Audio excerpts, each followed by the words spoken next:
E aí, pessoal, vamos para mais uma aulinha? Vamos falar sobre ligações químicas? Não sei se você vai lembrar, mas a gente já falou um pouquinho de ligação iônica, coloquei aqui só de lembrete, tá? Vamos falar um pouquinho das ligações? Para que os átomos se ligavam mesmo, pessoal? Para tentar adquirir estabilidade, né? Um átomo se associava ao outro para tentar ficar com o octeto completo. 8 elétrons na camada de valência. Lembrou disso? A gente falou disso quando a gente falou de ligação iônica. E eu coloquei ela aqui de novo. Ó. Qual era mesmo a diferença, professor, entre a ligação iônica e a covalente? Na ligação iônica, um átomo doa elétrons de presente para o outro. Então, para ser uma ligação iônica, tem que ter alguém querendo doar elétrons. Ih, professor, mas pera, eu estou me lembrando desse negócio de doar elétrons lá da tabela periódica. Verdade, pessoal. Você vê como as coisas estão relacionadas umas com as outras? Os metais são eletropositivos, têm tendência a doar elétrons, tendência a fazer ligações químicas do tipo iônica. Então, o metal quer doar, ele é eletropositivo, tendência a virar cátion, e ele quer se ligar com um cara que queira receber esse elétron. Quem que tem vontade de receber elétrons, pessoal? Os ametais, né? Os ametais recebem, são eletronegativos, têm tendência a virar ânion. Você lembra que a gente falou que na ligação iônica o metal doava tudo que ele tinha na última camada e o ametal recebia, mas era um egoísta, porque ele só recebia o que precisava, só recebia o que faltava para completar o octeto, 8 elétrons na camada de valência. Então a gente fez aqui um exemplozinho só para você lembrar. Né? Vamos imaginar que eu tenho um elemento químico do grupo 2A. Pessoal, o que significa ser do grupo 2A? Significa que ele tem 2 elétrons na camada de valência. Então ele é um metal. E se ele é um metal, ele quer doar elétrons. Ele é eletropositivo. Ele quer virar cátion. Né? Ele quer doar tudo que ele tiver, ou seja, 2. E o ametal? Vamos imaginar que um elemento Y seja do grupo 5A. Se ele for do grupo 5A, pessoal, quantos elétrons ele tem na camada de valência? 5. Quem tem 5, pessoal, quer doar ou quer receber? Quer receber. Lembra? Menos do que 4 metal. Doa elétrons. 4 ou mais a metal recebe elétrons. Caraca! Então o Y quer receber. Bom, o metal, ele doa sempre tudo que ele tem. Como ele tinha 2 na camada de valência, ele vai querer se livrar dos 2. Então ele vai querer doar 2. O ametal, ele recebe, só que ele recebe só o que precisa para adquirir estabilidade. Ou seja, ele vai receber o que falta para completar 8. Beleza? Então, como ele tem 5, ele quer receber quanto? 3. Ele fala, não me interessa quanto você quer doar. Eu quero receber 3, porque eu tenho 5. E 5 com 3 dá 8. E a gente falou assim, ó, sempre que não dá certinho, não sei se você percebeu, mas não deu certinho, né? Eu tenho um cara querendo doar 2, outro receber 3. Para descobrir a fórmula era só multiplicar em cruz. Então, qual é a fórmula? X3, Y2. Ó, essa é a fórmula do composto. Por que chama ligação iônica? Porque forma íons, pessoal. Olha aqui, ó. Quando o X doa elétrons, ele vira cátion, X mais 2. E quando o Y recebe elétrons, ele vira ânion, Y menos 3. Mas isso aqui não me importa agora. E foi só um lembretezinho para você lembrar e para a gente poder comparar a diferença entre a iônica e a covalente. Né? Ligação iônica, doação de elétron. Átomos atraídos por causa dessa diferença de eletronegatividade muito grande. Por isso todos são sólidos na temperatura ambiente. E na ligação covalente? Não tem ninguém querendo doar. A ligação covalente, pessoas, só ocorre entre ametais. E se eu não tenho nenhum metal, eu não vou ter ninguém para doar elétrons. Então, quando que ocorre a ligação covalente? Quando eu tenho compartilhamento de elétrons. Quem quer compartilhar elétron? A metal. A metal e o hidrogênio. Então, a ligação covalente vai ocorrer entre ametal com ametal ou ametal com hidrogênio. Lembrando que para ser um ametal, ele tem que ter ou 4 ou mais elétrons na camada de valência. Né? E o hidrogênio é aquele cara super especial que só tem 1. Na ligação covalente, todos recebem.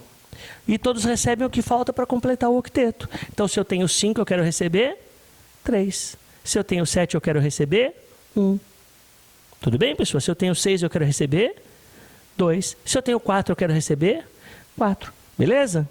Cuidado com o hidrogênio. O hidrogênio é um cara super especial. O hidrogênio fica estável com 1 elétron. Né? Recebendo mais 1 elétron, porque ele já tem 1. Ele fica estável com 2. Ele fica estável igualzinho o gás hélio. Beleza? Então acompanha aqui que daqui a pouco a gente volta para fazer um exercicinho. Beleza, pessoal? E aí, pessoal, então vamos ver como é que ficaria uma ligação covalente, então. Vamos fazer aquele exemplozinho que eu falei, ó. Por exemplo, vamos imaginar que o B tenha 5 elétrons na camada de valência, beleza? E que o F tenha 7 elétrons na camada de valência. Essa representação que eu estou mostrando aqui, a gente chama de representação de Lewis. Lewis foi um cara muito gente boa, né? Porque ele falou assim, coitadinho do meu aluno, vai ter que fazer a distribuição eletrônica, vou dar de presente para ele, né, o número de elétrons na camada de valência. Vamos imaginar que eu não tivesse a fórmula molecular, que eu quisesse descobrir, né? Como é que funciona a ligação covalente? Bom, o B tem 5 elétrons na camada de valência, ele quer receber. Pessoal, quem recebe? Recebe o que falta para 8? Quem tem 5 quer receber quanto? Quer receber 3. O F também quer receber. Quantas bolinhas ele tem? 7. Quanto falta para 8? Só falta 1. Então ele quer receber 1.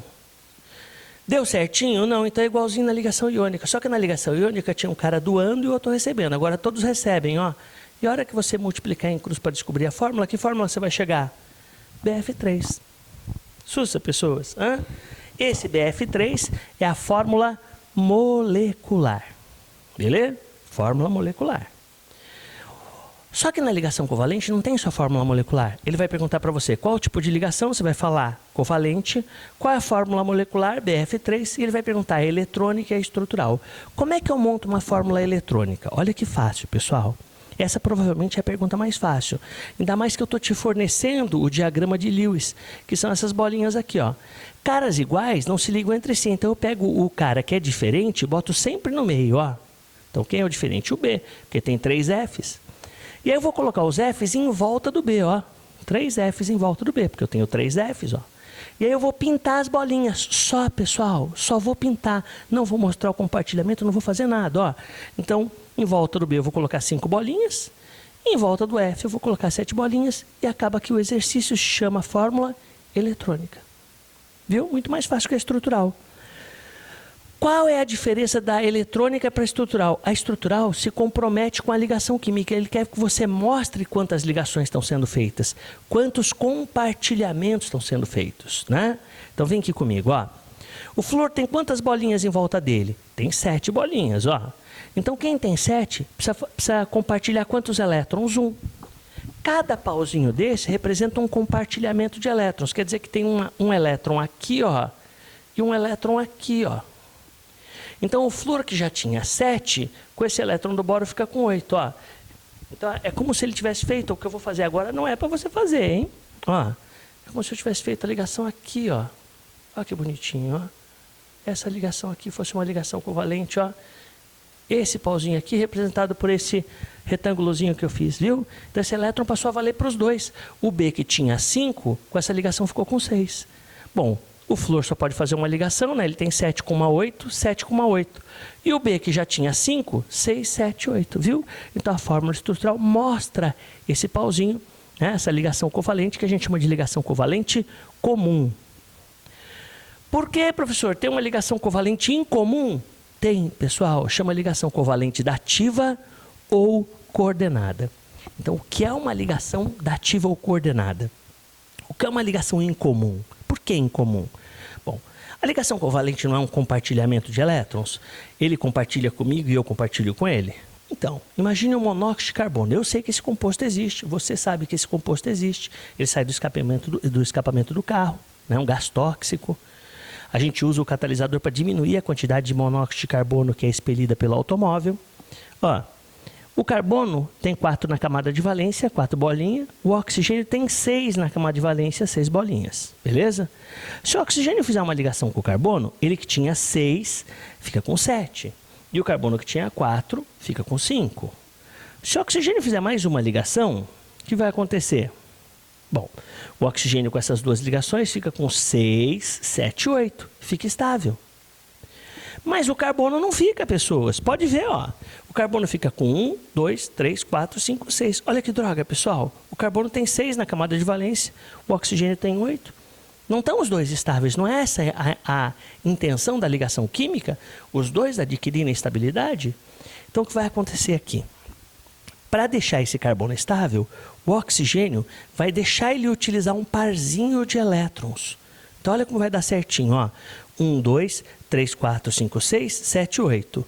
1, 2, 3, 4, 5, 6, e ele deixa o carbono usar esse par de elétrons.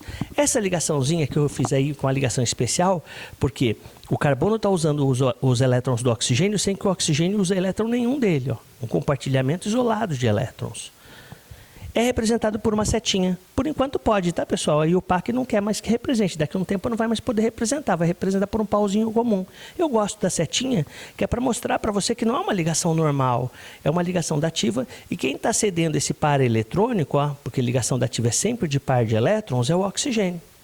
Não existe dativa de um elétron só. E eu só posso fazer dativa se o cara estiver estável. Entendeu? Por exemplo, o oxigênio só pode fazer ligação dativa porque ele adquiriu estabilidade. Bom, cada elemento químico só pode receber uma dativa, mas pode fazer mais, hein? Ó. Então, cada elemento só pode receber uma ligação covalente dativa.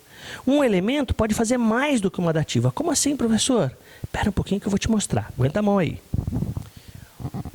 Olha aqui, pessoal. Ó, carbono. O carbono tem 4 na camada de valência. Um cara que tem 4 precisa fazer quantas ligações? Precisa fazer 4. Só que se ele fizer 4 ligações, ele fica com os 4 que ele tem, mais uma aqui, 5, 6, 7, 8. Ficou estável. Sobrou elétrons? Não. Então não sobra elétrons no átomo central, ele não pode fazer dativa. Para fazer dativa, depois de eu ter ficado estável, tem que sobrar par de elétrons para mim. Então agora acompanha o nitrogênio. Ó. O nitrogênio tem 5 bolinhas em volta dele. Um cara que tem 5 precisa fazer quantas ligações? 3. Ó, 1, 2, 3. Depois de ter feito as 3 ligações, sobrou elétron nele? Sobrou aqui um parzinho de elétrons. Então, se o nitrogênio quiser, ele pode fazer uma dativa. Para deixar alguém estável. Dá uma olhadinha no oxigênio. Quantos elétrons tem o oxigênio? Tem 6, ó. 1, 2, 3, 4, 5, 6. Um cara que tem 6 elétrons precisa fazer quantas ligações para ficar estável? 2. Uma aqui e uma aqui. Ficou estável, pessoal. Depois dele ter adquirido estabilidade, sobrou par de elétrons? Sobrou, ó. Um aqui e um aqui. Então, se o oxigênio quiser, ele pode fazer 2 dativas. Pode deixar 2 caras estáveis. Cloro. Quantas bolinhas tem em volta do cloro? 7. Um cara que tem 7 bolinhas precisa fazer quantas ligações para ficar estável? Uma. Como ele está estável? Pessoal, quantos pares de elétrons sobraram para ele? 3, ó. Então, ele pode fazer uma dativa aqui, uma dativa aqui, uma dativa aqui. Belezinha? Sussa, né, pessoas? Então, fórmula de Lewis de composto iônico. Então, pensa bem. Eu tenho o sódio, uma bolinha só, e eu tenho o cloro, 7 bolinhas. Eu sei que o sódio se ligou com o cloro, mas eu sei que o sódio doa elétrons. Ó, composto iônico, um doa, outro recebe. Então, eu vou tirar a bolinha do sódio. Cadê a bolinha do sódio que estava aqui? Não está aqui, ó. Aí eu boto um colchete aqui, ó, e pego a bolinha do sódio e coloco aqui, ó. Pode ver que o cloro ficou com 1, 2, 3, 4, 5, 6, 7 que ele já tinha, mais uma bolinha que ele recebeu do sódio, ó. Viu? Então, na hora de representar composto iônico, também tem jeito de fazer a representação de Lewis, é só não escrever o elétron de quem doou e colocar de quem recebeu. Não sei se ficou claro isso daí. Professor, existe mais algum tipo de ligação fora a iônica e a covalente? Existe, pessoal. Então, não sei se você se lembra, característica de composto iônico. Ser sólido na temperatura ambiente, ter alto ponto de fusão e ebulição, ser bom condutor de corrente elétrica fundido ou em solução aquosa. Lembrou? Característica de composto covalente. Covalente não é sólido, pessoal. A maior parte dos compostos covalentes são líquidos ou gases. Existem covalentes sólidos? Existem, mas de alta massa. A maior parte é líquido e gás. Beleza? Costumam ter baixo ponto de fusão e ebulição. Não costumam ter ponto de fusão e ebulição alto. Baixinho.